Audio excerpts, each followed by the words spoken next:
What's up, guys? Welcome back to my channel. While I'm grinding away in Minecraft, I'll be reading some of the wildest Reddit stories I could find. So sit back, relax, and let's dive in.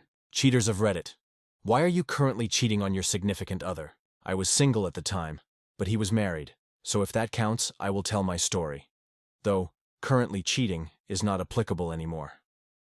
About 10 years ago, I was in college and met Professor X, who was in my fairly small department. There was definite attraction there. But I knew he was married and had a child, and believe it or not, he wasn't a skis. So we ignored it, and I just liked to go to his office hours and chat about the material or whatever. And after about 2 years of that, by which point we were definitely in emotional affair territory, including a course taught by him, we were at a senior's graduation party in our department and likely tipsy, and he offered me a ride home, then asked if we could pull over. And we both confessed our attraction and kissed in what was the most surreal thing imaginable. What followed was a year and a half of sneaky meetings, first in random hotel rooms, then my apartment once I got one. I did some grad school there as well, and 1 or 2 nights bundled into conferences and the like. We fell in love and were brutally honest with each other about the good and the bad of the situation. With some humor too, after we had sex, my first statement was, "And you still gave me a C," referring to the class I took from him a year ago. No way in hell we would have done anything while still in such a position. He still loved his wife and child, and I was always second to them. Literally, the first thing we agreed on in that car. But to quote him, it was like getting struck by lightning, and something he had never done before nor planned to do again. I know Reddit won't believe him, but even though this was some years ago, I know it was the case then at least, and we still email sometimes and I've no reason to disbelieve him. Incidentally, I should mention beyond just really liking each other to the point where we couldn't ignore it. He was also down to having sex like once every 6 months with his wife, even though they'd tried various ways to rekindle things. She was just no longer interested as she got older and her chemistry changed. And he was a good guy, and loved her deeply. Once again, I was never ever first over her, so he wasn't about to tear his family apart over a dead bedroom. But yeah, even if not the primary factor, it was surely part of it.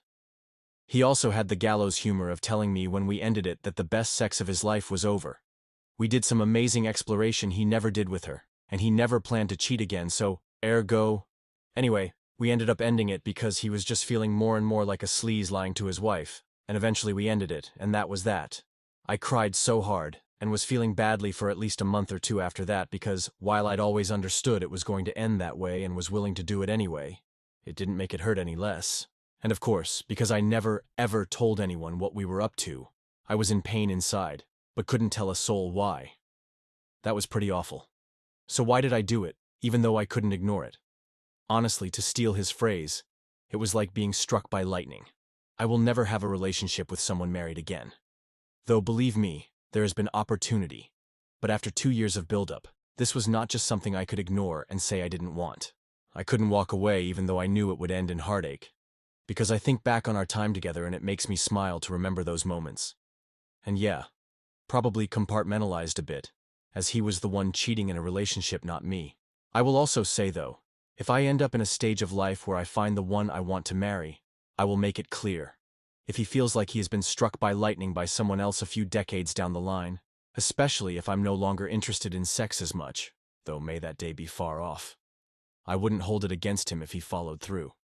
Though if anything, I'd prefer it if he just told me. Maybe that makes me strange, but I feel like I learned a lot about how relationships can evolve even when everyone involved is a good person who loves each other very much. Up to the next story.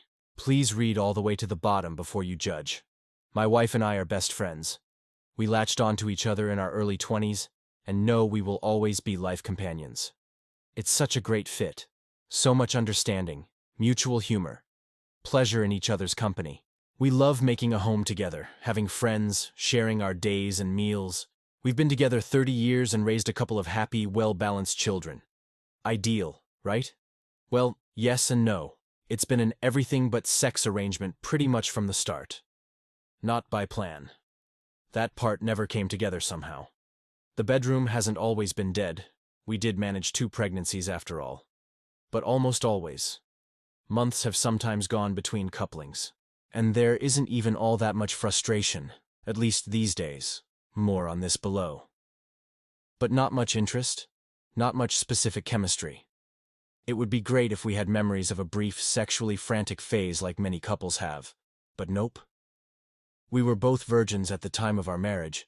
I did experience a crisis about sex a few years into the marriage, feeling like I had missed something essential in my life. She felt sorry but powerless to help. And then I met a childhood friend who I hadn't seen for many years, learned that she'd always had a crush on me, and decided to act on it. It wasn't a moment of weakness, but a deliberate decision that I informed my wife of in advance. Didn't ask, just said I need to do this, went away for a weekend with this other woman, then went home, wondering, have I destroyed everything? Instead, she welcomed me in happy tears and wanted to know if I felt better. And I did. Not only that, but we had a period after that where the bedroom was positively alive. Didn't last a long time, but damn it was nice. Since then, we've both pretty much put it together that the only thing that sparks her sexual interest is the perception of competition. She can't be sexually attracted to me except when she can believe that someone else is too. While I haven't made a pattern of explicitly seeking out actual adultery, emotional cheating turns out to be beneficial to the marriage, provided she knows about it, or at least is encouraged to suspect it. Which I guess makes it not cheating at all, although most people would probably see it that way. She wants to know when I am in flirtations with at the workplace. She occasionally asks I would like to go to bed with, among my friends and hers. She wants to know if I had any close calls, near seductions, at work conferences and such. All of this peps up our sex life to some extent. No, we haven't turned into a pair of legendary lovers this way, but it kinda gets us both by. And I'm getting old enough now that my sex drive is starting to wane, and things are more equitable between us that way than they used to be. Now before you say, I need help, or she does because of her presumed self-esteem issues or whatever, I'll assert this. In the big picture, she is one of the most secure people I know, and we've come to consider ourselves one of the happier couples among our acquaintance. I don't think there is anything to fix here, but it's not like we can talk freely about our relationship with anybody. And like probably almost everybody else here, I'm posting with a throwaway account. Life is weird, and not everybody makes things work in the same way. Up to the third story, not currently cheating, was in my past. Not bothering with a throwaway because everyone in my life already knows this. And although I regret what happened, we are all human, and our faults are part of us too. So, having said that, here it goes. My husband and I had been married for 2-3 years at the time. We just went through a miscarriage and learned that I would likely never have children as a result of PCOS, polycystic ovarian syndrome. It was a hard time for both of us. We were grieving, and our world was kinda falling apart. We didn't have time to grieve, though, because my father 1 month later tries to shoot himself and fails. Struggling with his alcoholism and current divorce, was his second at the time, and he was dropped off on my doorstep. His parents were gone. My grandfather had passed away a few years prior, and my grandmother was in a nursing home with Alzheimer's. And no one else in his family, including his adopted brothers and sisters, would take him in. Tons of stress and pain and heartache. Husband is bitter and angry about the miscarriage and the news that his wife can likely never give him children, and is unable to express or sort out his feelings partly due to the fact that currently I myself am on the verge of a meltdown, and also because my dad, passed out drunk on my living room floor every night, is taking up all of our personal time. We begin to avoid one another because all we do is fight. Our hurt and anger comes out in nasty words and jabs at one another. 4 months go by like this. We stop having sex. He goes in autopilot mode and goes from the bed to the computer to work and back again. Rinse and repeat. We stop talking. He spends over 12 hours a day, more when not working, on the computer and doesn't even eat dinner with me. He is working 15+ hours a week at McDonald's. I am doing 50+ hours a week a metal fabrication shop. I work, I clean, I cook, I mop up the puddle nightly that is my father, and I sleep. My husband and I grow apart. I start to feel unappreciated as I take his absence in my life and in our bed, as him ignoring me and or resenting me for not being able to give him children.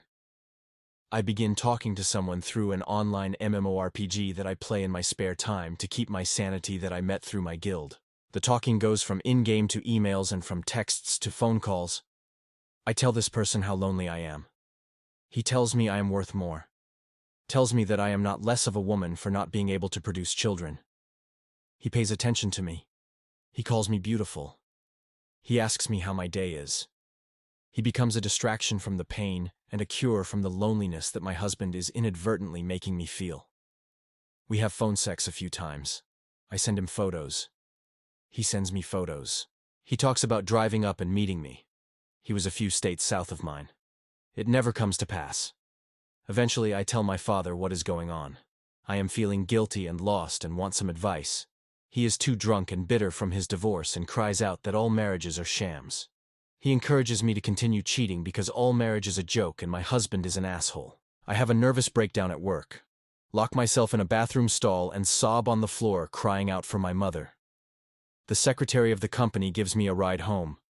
They call me back the next day and ask me not to come back in, that I am no longer needed.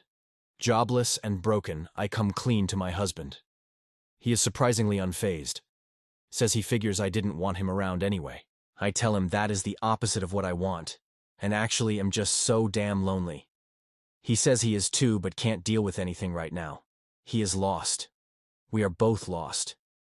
He goes to work at his new job, had to get a 40-plus hour a week job after I lost mine, at a plastics shop. We agree that maybe he should move back in with his mother for a while. His bags are packed. I stare at them while he is gone. My dad urged me to give up my marriage, but after breaking down at my mom's and realizing the pain came from love and grief, I fought to save it. Meeting my husband at his work, we cried, confessed our mistakes, and chose to change together. Therapy helped us heal and fall in love again. Now, almost 7 years in, we're stronger than ever before and planning to renew our vows. Like and subscribe if you watched through the end and enjoyed the video.